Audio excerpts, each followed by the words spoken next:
ప్రకాశం జిల్లా డోర్నాల శ్రీశైలం హైవేపై ఉదయాన్నే రోడ్డు పక్కన ఒక వ్యక్తి సాధారణ టీషర్టు ట్రాక్ ప్యాంట్ వేసుకొని వాకింగ్ చేస్తూ కనిపించాడు. సెక్యూరిటీ హంగామా లేదు, కాన్వాయ్ల శబ్దం లేదు. అటుగా వెళ్లే ప్రయాణికులు చూసి ఎవరో ఒక సాధారణ వ్యక్తి అనుకున్నారు. కానీ కాసేపటి తర్వాత తెలిసింది ఆయన ఎవరో కాదు, స్వయంగా రాష్ట్ర జలవనరుల శాఖ మంత్రి నిమ్మల రామానాయుడు అని.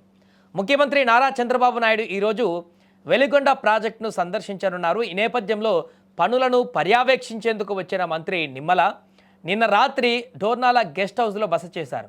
ఉదయాన్నే లేవగానే తన దైనందిన అలవాటు ప్రకారం ఎలాంటి హంగు ఆర్భాటం లేకుండా రోడ్డుపై వాకింగ్ చేస్తూ కనిపించారు. అది చూసిన స్థానికులు ఆయన సింప్లిసిటీకి ఇప్పుడు ఫిదా అయ్యారు.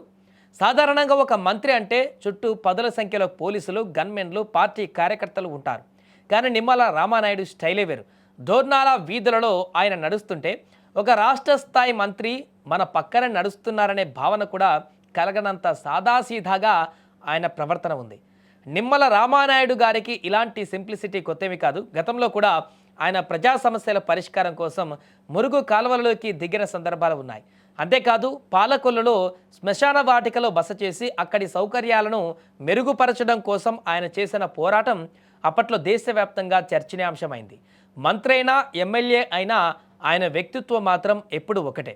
ఒకవైపు వెలిగొండ ప్రాజెక్టు పనులను పరుగులు పెట్టిస్తూ మరొక వైపు తన వ్యక్తిగత క్రమశిక్షణను కాపాడుకుంటూ నిమ్మల సాగిస్తున్న ఈ ప్రయాణం యువ నాయకులకు ఆదర్శం.